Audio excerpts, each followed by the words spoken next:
Jemaat senior atau jemaat lansia GKI Kutisari Indah yang saya kasihi, bersyukur kepada Tuhan hari ini boleh kembali berjumpa dengan saudara-saudara.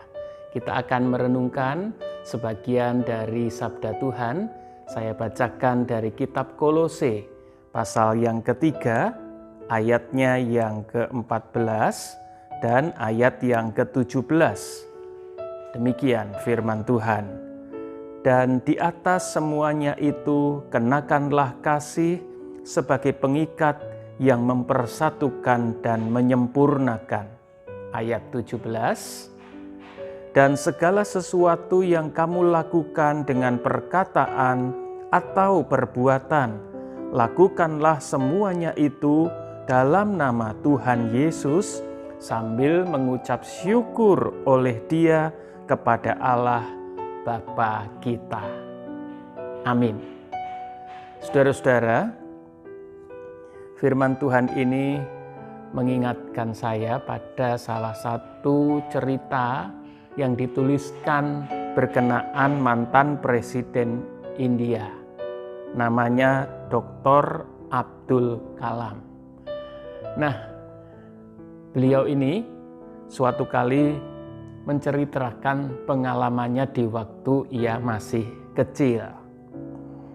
Waktu aku masih kecil, katanya, ibuku suatu kali mempersiapkan masakan untuk kami nikmati bersama-sama, dirinya dan ayahnya. Nah, saat itu masakan sudah siap dan ibunya menyajikan salah satu jenis makanan India, sabzi namanya, dan roti yang nampak olehku gosong sudah ditaruh di meja. Nah, kami bersiap menyantap makanan dan ayahku memakan roti gosong tersebut. Sebagai seorang anak, aku menanti kira-kira respon apa yang ayahku mau sampaikan kepada ibu. Saudara-saudara, ibunya kemudian bergabung di meja makan itu dan ibunya meminta maaf kepada ayah dari mantan Presiden India ini.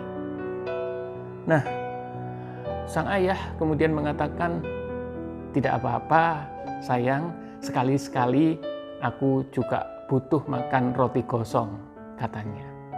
Sebagai seorang anak aku terkesima, aku terkejut saat itu. Nah, karena itulah malam hari sebelum aku tidur, aku datang kepada ayahku dan aku berkata, apakah ayah benar-benar menyukai roti gosong tersebut? Saudara-saudara, ayahku kemudian memeluk aku, lalu ayahku itu berkata begini, Nak, ibumu itu sudah seharian penuh bekerja mengurus rumah. Ia sudah melakukan semuanya dengan sungguh-sungguh dan pasti ia lelah. Roti gosong itu tidak akan menyakiti siapapun. Tetapi kata-kata kasar itu menyakiti orang-orang yang bersama dengan kita. Engkau tahu, Nak, dalam hidup ini ada banyak sekali hal-hal yang tidak sempurna. Ayah sendiri juga bukanlah orang yang sempurna. Dan ayah sudah belajar untuk menerima ketidaksempurnaan yang banyak sekali terjadi dan hadir dalam kehidupan ini. Saudara-saudara, sebagai seorang anak, ia kemudian memeluk makin erat ayahnya. Dan si ayah kemudian memberikan sebuah pesan yang sangat berharga. Mari kita menghargai kehidupan dan orang-orang yang bersama dengan kita. Saudara, ini mengingatkan saya pada betapa berharganya kehidupan dan kebersamaan. Kita ini bersama orang-orang yang di sekitar kita amat singkat waktunya. atau amat terbatas. Apalagi di situasi kita saat ini, dalam masa pandemi ini. Sungguh kita kian menyadari betapa singkat dan terbatas, dan yang terbatas ini bisa sewaktu-waktu datang. Jadi karena itulah membangun sebuah relasi, membangun sebuah kebersamaan, memaklumi ketidaksempurnaan dan ketidaksempurnaan yang memang adalah realita, fakta dalam kehidupan ini menjadi amat penting. Dan sebab itu Rasul Paulus dalam nasihatnya kepada jemaat di Kolose mengingatkan, segala sesuatu yang kamu lakukan dengan perkataan atau dengan perbuatan, kata Rasul Paulus, lakukanlah semuanya itu dalam nama Tuhan Yesus sambil mengucap syukur oleh Dia kepada Allah Bapa kita. Nah, kalau dilanjutkan, Rasul Paulus kemudian memberikan sebuah terjemahan konkret. Seperti apa itu melakukan segala sesuatu di dalam nama Tuhan dan dalam perkataan dan perbuatan kita itu mengucap syukur kepada Allah di dalam Yesus Kristus.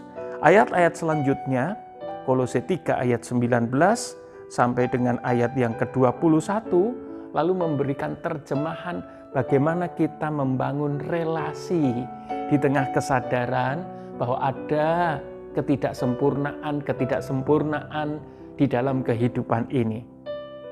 Ia mengatakan begini, hai istri-istri, tunduklah kepada suamimu sebagaimana seharusnya dalam Tuhan. Hai suami-suami, kasihilah istrimu, janganlah berlaku kasar terhadap dia.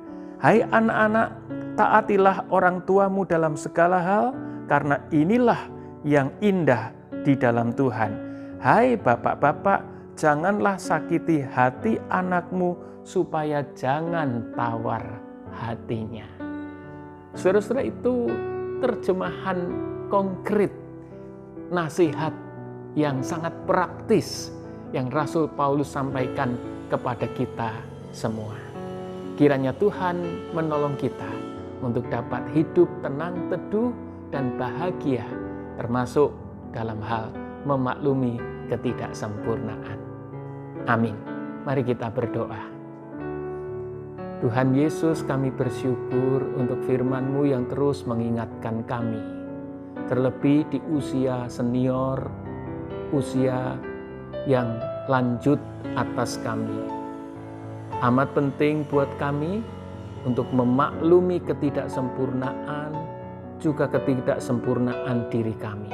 Dan amat penting untuk kami menyatakan perkataan dan perbuatan di dalam nama-Mu dengan penuh syukur, supaya hidup kami bersama orang-orang yang Tuhan sediakan menjalani hidup dengan kami boleh mengalami kebahagiaan. Roh Kudus, sempurnakan firman-Mu dan berkatilah kami semua. Dalam nama Tuhan Yesus Kristus kami berdoa. Amin.